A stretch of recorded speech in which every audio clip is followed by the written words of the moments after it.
This is the story of a man marked by an image from his childhood, the violent scene that upsets him.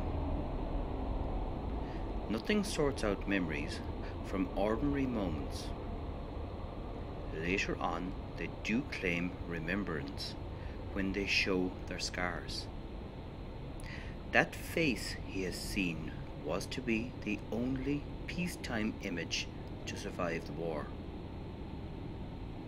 Had he really seen it? Or had he invented that tender moment to prop up the madness to come? Later he knew he had seen a man die. Many died. Some believed themselves to be victors. Others were taken prisoner. The survivors settled in an underground network of galleries. The victors stood guard over an empire of rats.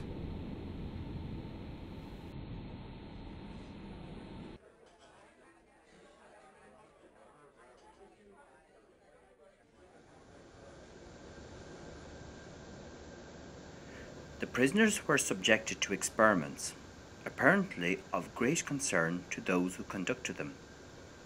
The outcome was a disappointment for some, death for others, and for others yet, madness. One day they came to select a new guinea pig from among the prisoners. He was a man whose story we are telling.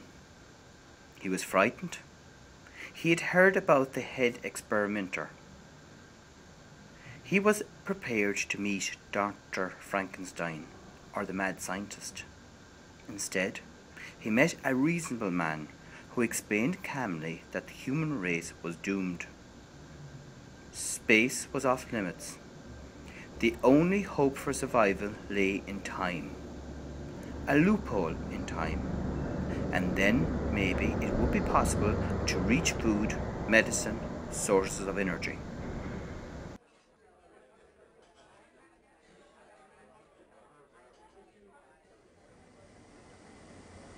This was the aim of the experiment, to send emissaries into time, to summon the past and future to the aid of the present. But the human mind balked at the idea. To wake up in another age meant to be born again as an adult. The shock would be too great. Having only sent lifeless or insentient bodies through different zones of time, the inventors were now concentrating on men given to very strong mental images. If they were able to conceive or dream another time, perhaps they would be able to live in it. The camp police spied even on dreams. This man was selected from among 1,000 for his obsession with an image from the past. Nothing else at first, but stripping out the present and its ranks. They began again.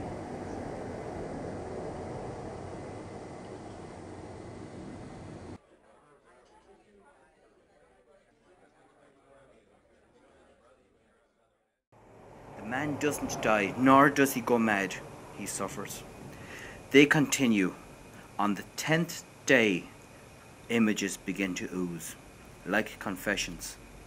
A peacetime morning, a peacetime bedroom, a real bedroom, real children, real birds, real cats, real graves. Sometimes he recaptures a day of happiness through different rooms. A girl who could be the one he seeks. He passes her on the pier. She smiles at him from an automobile.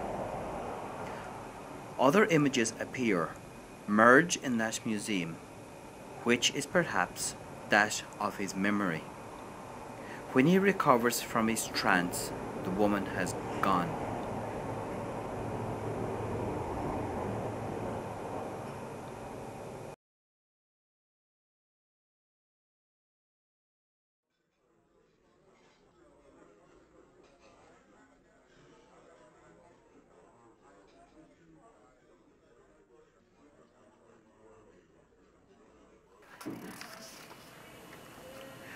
The experimenters tighten their control.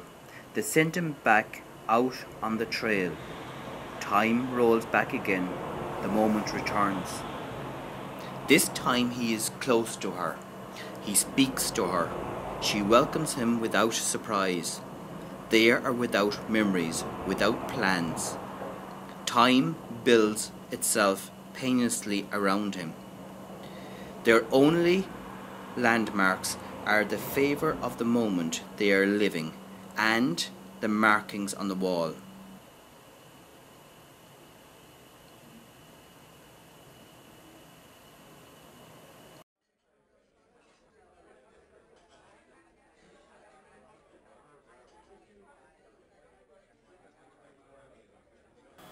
Now she's asleep in the sun.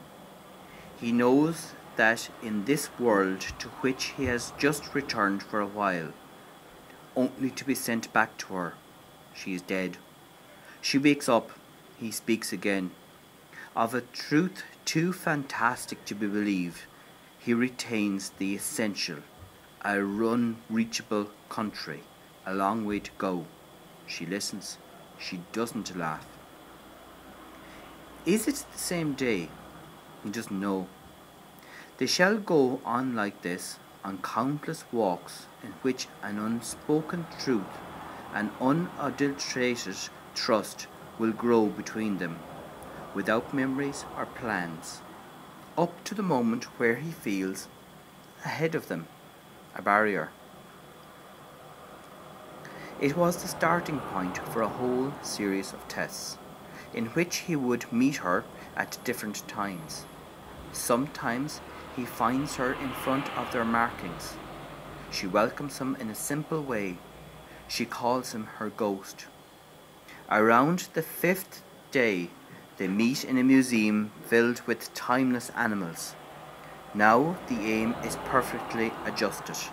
Thrown at the right moment, he may stay there and move without effort.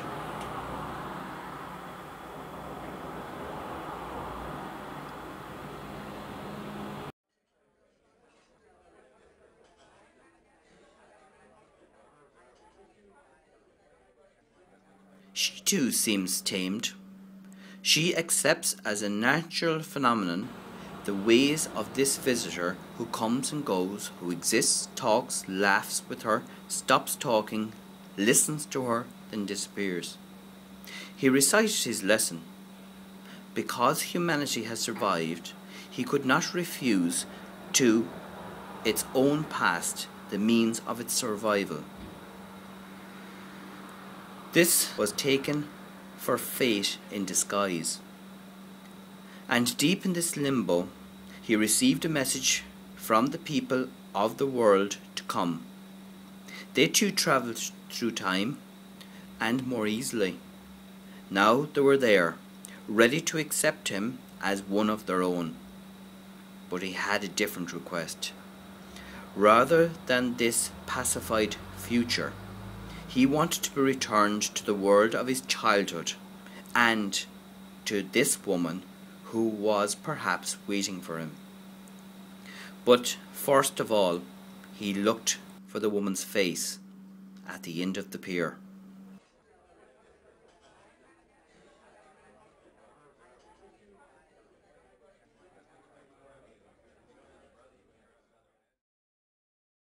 He ran towards her, and when he recognized the man who had trailed him since the underground camp, he understood there was no way to escape time, and that this moment he had been granted to watch as a child, which had never ceased to obsess him, was the moment of his own death.